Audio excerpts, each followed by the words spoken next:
Faremos, ao invés de uma mera esfera indo de cima para baixo, ela irá da esquerda para a direita. Então deixe-me criar uma esfera simples aqui. Não trabalharemos com a vista perspectiva. Vamos para a vista side aqui. Para trabalharmos em 2D, né? Para a gente ficar só com altura e largura, não precisarmos nos preocupar com a profundidade. O que iremos fazer nesse exercício? Em primeiro lugar, a gente vai fazer a esfera começando do lado esquerdo e acabando do lado direito, sofrendo os kicks até parar. De que forma faremos isso? Eu vou deixar a minha chavinha desligada para colocar sempre o S e controlar ao máximo a minha animação. Vamos começar. Estou no 1, apertei o S. Está do lado esquerdo. O que é que eu vou fazer? Vou até o 10, por exemplo. A gente já viu na outra aula que a quantidade de frames que você vai colocar depende de quão pesada é a esfera. Então vou dar um S. Viu aqui. Mesmo princípio do outro exercício. Vamos começar o alcance ficar menor do eixo Z, né? Levando ela para frente, e a altura também no Y. Então, 1, 2, 3, 4, 5, 6, 7, por exemplo. Vou colocar um pouco aqui acima. 1, 2, 3, 4, 5, 6, 7. Um pouco abaixo. Você lembra, né? Movi e apertei o S. 1, 2, 3, 4, 5. 1, 2, 3, 4, 5. Só no olho, tá? 1, 2, 3, 4. Lembrando daquela dica, né? A partir do 5, faz a animação de 1 em 1.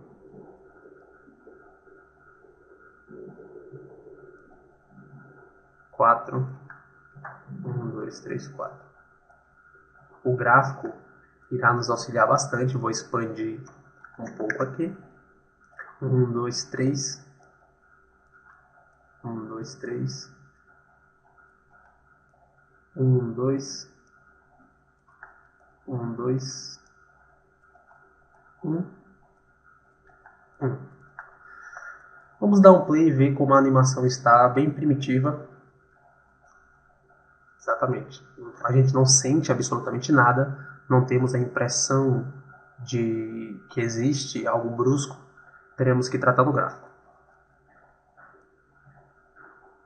Window. Terceira opção, Animation Editors, Graph Editor. Deixa-me colocar aqui. É bom lembrar sempre para não utilizar o gráfico dessa forma, tá? Porque o gráfico, você tem que manipulá-lo de forma harmoniosa com o que está acontecendo ao fundo. Então é sempre bom fazer as modificações e observá-los aqui.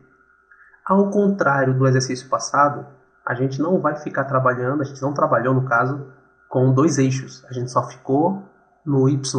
Aqui não. Aqui a gente vê que tem um monte de curvas, um monte de linhas constantes que representam todos os outros eixos, menos o Y e o Z, porque foram eles que eu modifiquei.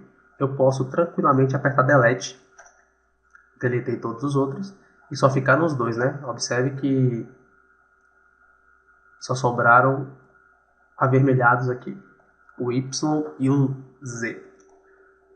O Z é o que está levando ela para frente, o Y é o que está levando ela para cima. Então, como a gente viu, em primeiro lugar, vamos apertar o Z aqui. Olha como esse gráfico não está de uma maneira muito adequada para se trabalhar, porque se ela está indo da esquerda para a direita, por que ela tem tantas variações assim? Eu posso tranquilamente selecionar do segundo keyframe ao penúltimo e eu vou apertar Delete.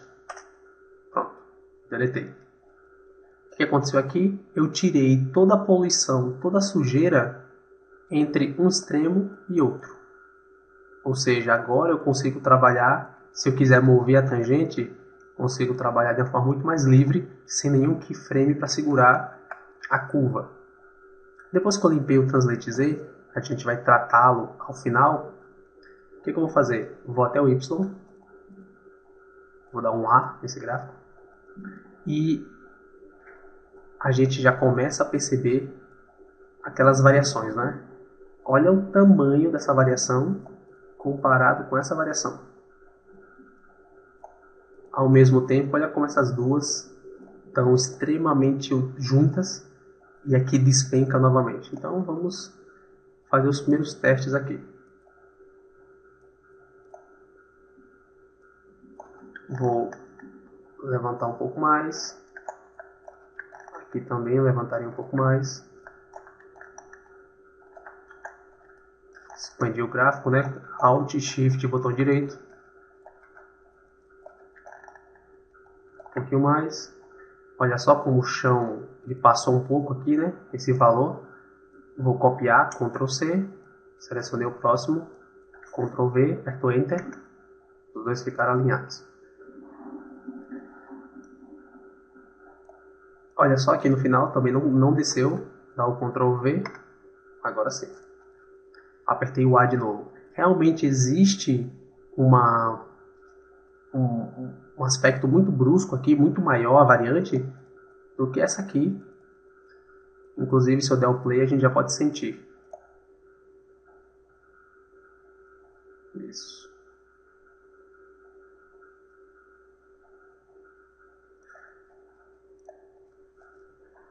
O princípio vai ser o mesmo. Eu vou abaixar só um pouco. Agora sim ele fica mais consistente, de um para outro. Mesmo princípio dos exercícios. Irei selecionar os keyframes da base. Eu vou no Vzinho aqui, Break Tangents. Eles já mudaram de cor. Irei aplicar o mesmo princípio para todas que a gente fez na aula passada. A gente já cortou o vídeo já para poder adiantar que esse princípio a gente já viu na aula passada, né? Alguns ajustes que pode fazer aqui. Vamos lá. Em primeiro lugar, vou dar o play.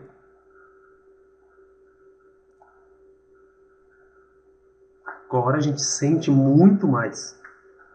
Estou sentindo um pouco que pode estar um pouco brusco aqui no final, né? Ela pula um pouco.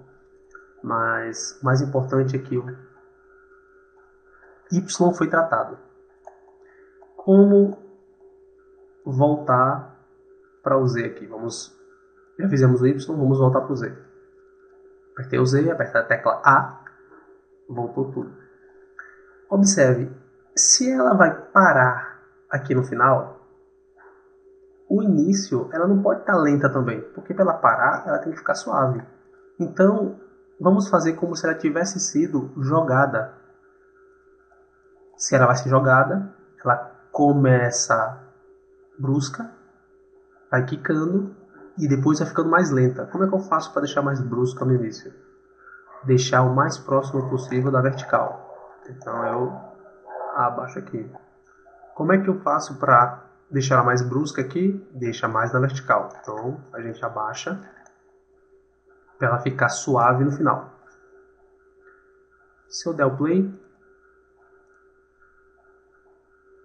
percebe?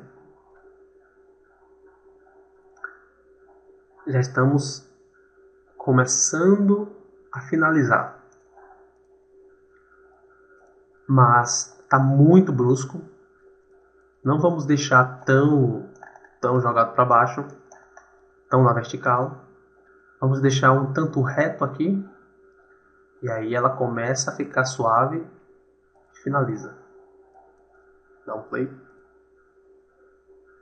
Isso, muito melhor agora. Mas eu sinto que no final ela está batendo muito brusca. Por que isso acontece?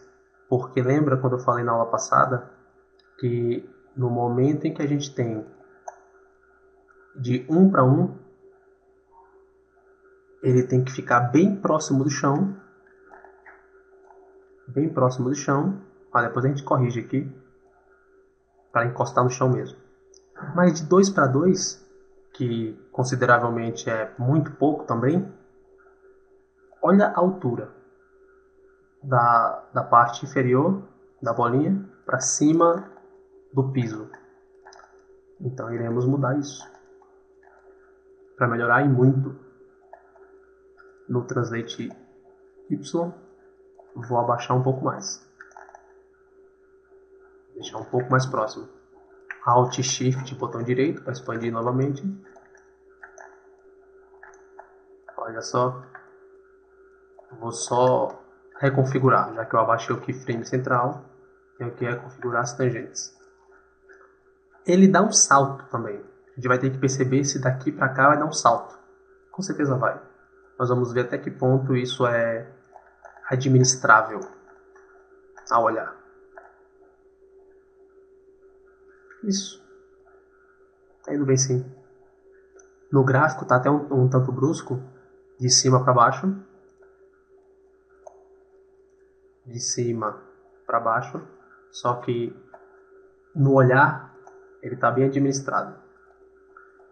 Vamos fazer essa bolinha também girando, rotacionando. Vamos incluir um terceiro eixo. Para isso, vamos apenas aplicar uma textura. Eu vou aqui em Rendering. Vou incluir um material, um Lambert.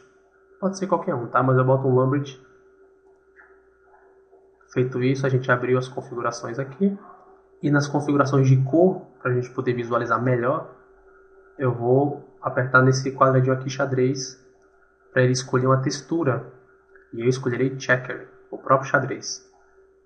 Observe que a bolinha já mudou. Se você acabou de fazer isso e não aparecer nada, com certeza ela deve estar com a tecla 5 apertada. Então aperta 6 e ele volta. Quando se colocou o Checker, nessa setinha aqui, a gente vai entrar nas configurações. Aqui a gente pode escolher as cores. Deixa eu escolher uma cor aqui, por exemplo, com mais alegre, né? E vamos aprofundar nesse de cima aqui, na setinha de cima. Ele aparece repetir, repeat.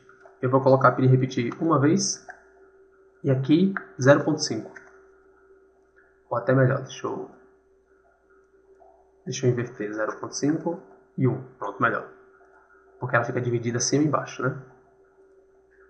Eu dou play. Isso. Como fazê-la girando? Primeiro vamos entender qual é o eixo que ela deve girar. Aqui é o X, né? Rotate X. Observe que desse lado a gente já tem a variação dele. É ele mesmo. Vamos lembrar também que logo no início, lembra que eu apaguei todos os eixos? Que não só deixei os dois? Então, agora a gente vai ter que incluir mais um, né? O que é que eu vou fazer? Outra maneira de se fazer isso, ao invés de apertar o S, eu vou até o keyframe 1. E como a gente viu que é o Rotate X que controla, eu vou colocar, ao invés de dar um S, que eu dando um S, ele dá um keyframe para todos. Eu vou dar o keyframe só no Rotate X. Então, botão direito, Key Selected. Olha só, ele ficou avermelhado só nele. E eu venho até o final, 54, e faço a mesma coisa, Key Selected. A pergunta básica é, por que é que eu fiz apenas 2? Coloquei no 1, coloquei no 54. Por um motivo simples. Quando a gente tratou o Translate Z, por que a gente deletou do segundo ao penúltimo? Para poder facilitar na manipulação, né, das tangentes. Aqui é a mesma coisa. Ao invés de eu ficar colocando 1 milhão de keyframes no meio, para depois ter que deletar tudo, eu simplesmente coloquei os dois dos extremos para a gente poder administrar. Com base nisso, a gente começa a entender uma questão. Se você quiser movimentar dessa forma, clica no Rotate X, no nome, e com o botão do meio, você vai rotacionando. Aqui a gente já começa a ver a semelhança do Rotate com os ângulos que a gente conhece. Se eu colocar exatamente 180, menos 180, né, no caso, Você vê que ele virou 180 graus. Menos 270. Ele literalmente virou 170 graus. E Key Selected. Observa. O gráfico já mudou, né? Vou apertar o A. Ele saiu 0 para o menos 270. Por que menos 270? Porque é quando ele gira para frente. Observe ele girando. Vamos dar um play. Okay. Nesse momento a gente percebe o mesmo problema que deu no Translate Z. Mais uma vez, pegando o Translate Z como espelho, né? A gente deletou do segundo ao penúltimo, sobrando só os extremos. E na hora de manipular, como é que estava o Translate Z antes? Estava assim, né? Vou apertar o flat. Estava reto. O que a gente não quer. Não quer que fique lento no início. Então, no Rotate X, a gente vai seguir o mesmo exemplo. Vou clicar aqui no primeiro keyframe. Vou fazer uma caixa de seleção na tangente. Apertar o W, que é a ferramenta de mover. E colocarei para baixo. Da mesma forma, não vamos exagerar como a gente fez no primeiro exemplo, né? Vamos deixar o máximo reto para depois girar. Por quê? Lembra que o princípio foi ele sendo jogado, a bola sendo jogada, a esfera. Então ela vai começar girando rápido e quando estiver perdendo energia vai começar a ficar mais lento, mais lento, mais lento, que é o que o gráfico está mostrando aqui. Eu dou um play. Isso, exatamente. Tá. Esse é um típico exemplo de energia que acaba ao mesmo tempo, né? Essa bolinha não precisou ficar girando no chão ainda. A gente já acabou com a energia dela aqui. É isso.